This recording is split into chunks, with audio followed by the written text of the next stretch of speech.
Assalamualaikum warahmatullahi wabarakatuh. Terima kasih atas kesempatan saya bisa mungkin sedikit menyampaikan unek-unek atau ide pikiran untuk pengembangan PAPKI ke depan di forum refleksi dan halal bihalal tahun 2020. Sebelumnya saya mengucapkan mohon maaf lahir dan batin kepada semua anggota PAPKI di seluruh Indonesia dari Sabang sampai Merauke. Secara pribadi mengucapkan mohon maaf lahir dan batin. Selamat Hari Raya Idul Fitri 1441 Hijriah.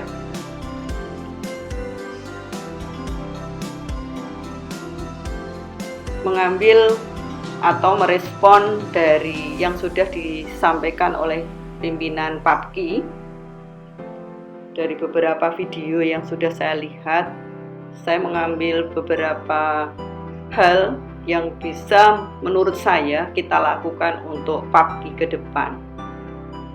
Dengan saya kasih judul refleksi untuk PAPKI dalam respon situasi saat ini.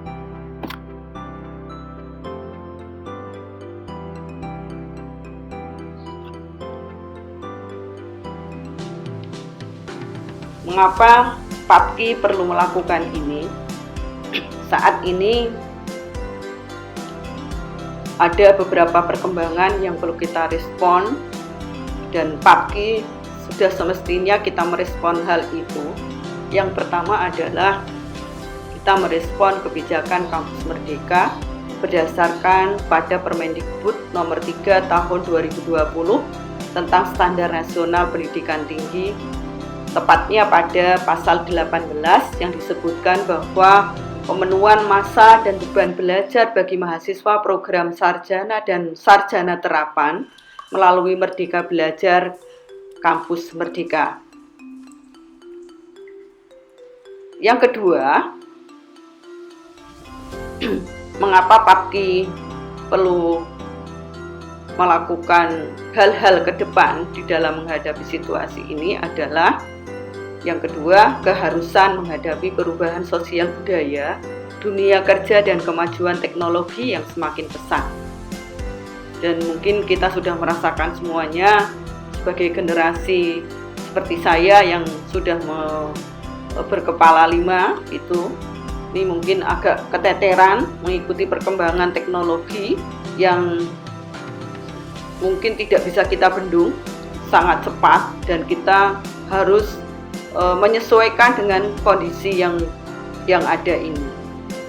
Dan yang ketiga adalah bagaimana kita PAPKI mensikapi kondisi pandemi COVID-19 dan yang sampai saat ini belum tahu kapan ujung selesainya dari pandemi COVID-19 ini.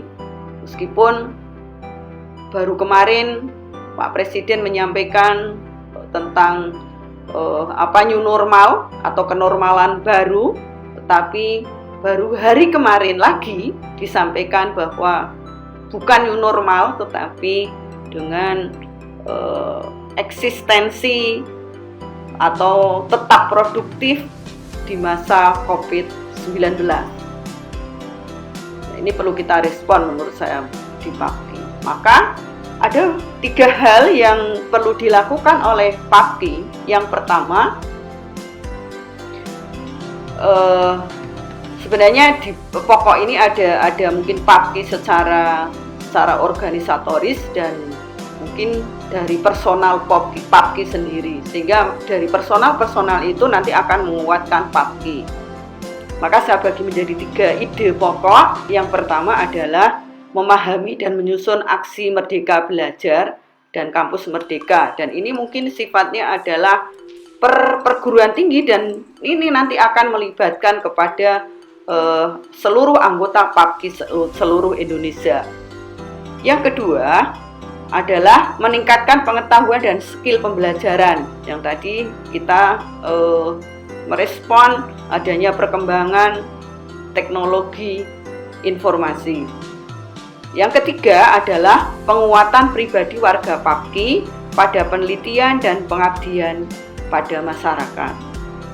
Satu persatu mungkin ide-ide ini akan saya jelaskan. Ide yang pertama adalah kita merespon aksi Merdeka Belajar Kampus Merdeka. Apa sih yang disebut dengan Merdeka Belajar atau Kampus Merdeka? Sebagaimana disebutkan di Permendikbud nomor 3 tahun 2020 bahwa Merdeka Belajar atau Kampus Merdeka adalah mewujudkan pembelajaran yang otonom dan fleksibel dan tercipta kultur belajar yang inovatif, tidak mengekang dan sesuai dengan kebutuhan mahasiswa. Ada 4 kebijakan Kampus Merdeka ini. Yang pertama adalah kemudahan pembukaan prodi baru. Yang kedua, perubahan sistem akreditasi. Yang ketiga, kemudahan PTN berbadan hukum. Dan yang keempat adalah hak belajar 3 semester di luar program studi. Dan ini yang saya tandai hijau di sini, yang perlu kita respon sebagai PAPKI. Maka di dalam Permendikbud itu pula dijelaskan pada pasal 15 ada beberapa yang perlu dilakukan oleh program studi di luar program studi, yaitu 1 adalah pertukaran pelajar, yang kedua magang praktek kerja, ketiga asistensi mengajar di satuan pendidikan, keempat penelitian riset, kemudian proyek kemanusiaan, kegiatan mahasiswa, studi proyek independen, dan membangun desa atau kuliah kerja nyata.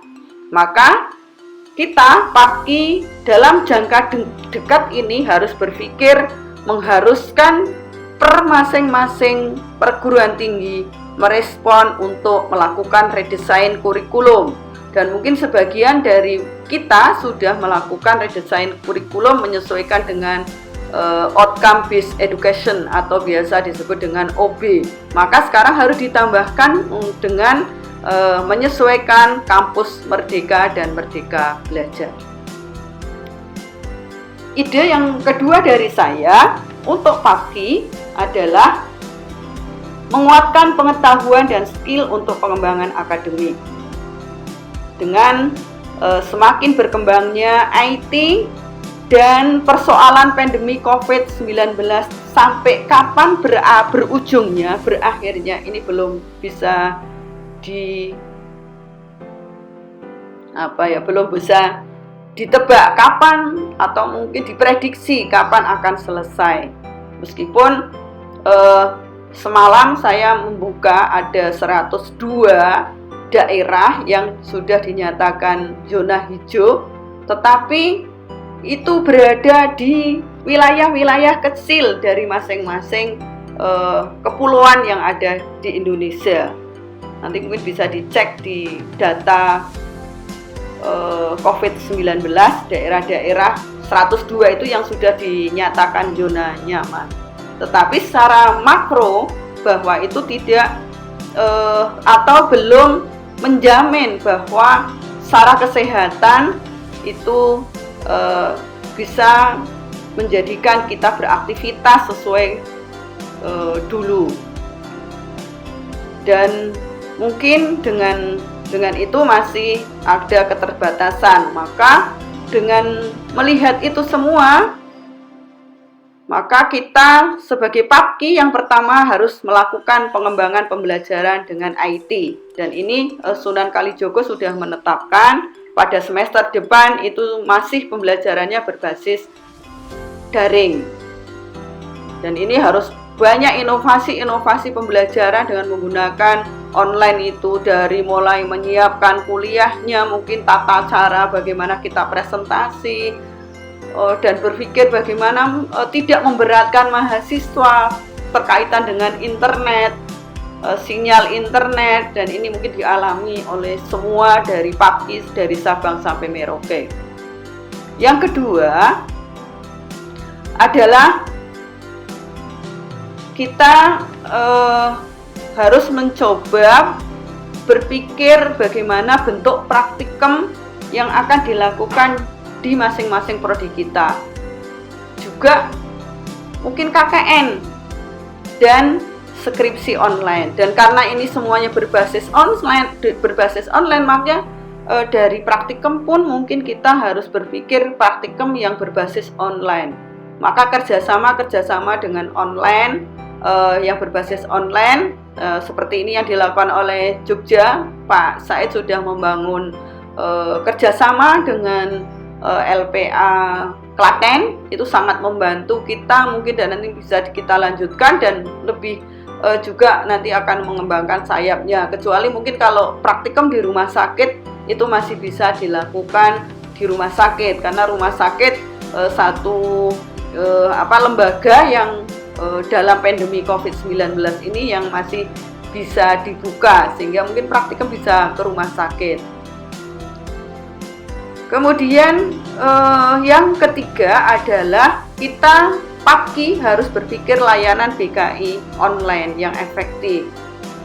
Sebagaimana tadi saya sebutkan, pengalaman dari Yogyakarta yang saat pandemi COVID ini bekerja sama dengan LPA Klaten itu mengalami berbagai kendala kaitan dengan online. Ada yang mengatakan terutama pada evaluasinya, bentuk evaluasi apakah seorang konseli atau seorang klien itu telah berhasil atau tidak, ini kita tidak bisa menjajaki sampai mana asesmen yang kita lakukan ke mereka itu, sehingga kita bisa menentukan bahwa dia berhasil atau tidak, atau mungkin sudah sampai mana dia dari pembelian layanan konseling online ini.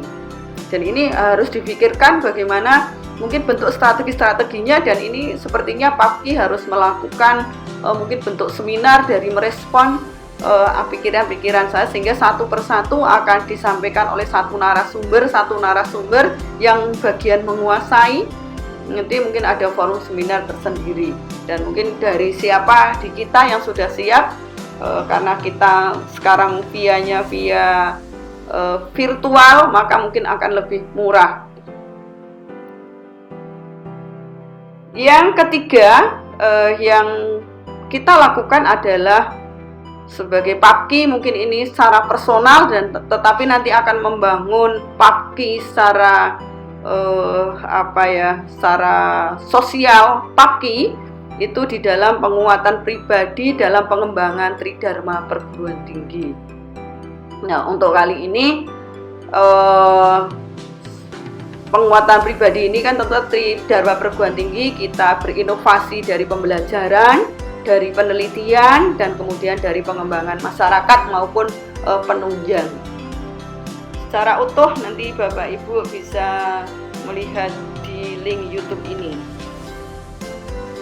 Terima kasih, semoga bermanfaat. Assalamualaikum warahmatullahi wabarakatuh.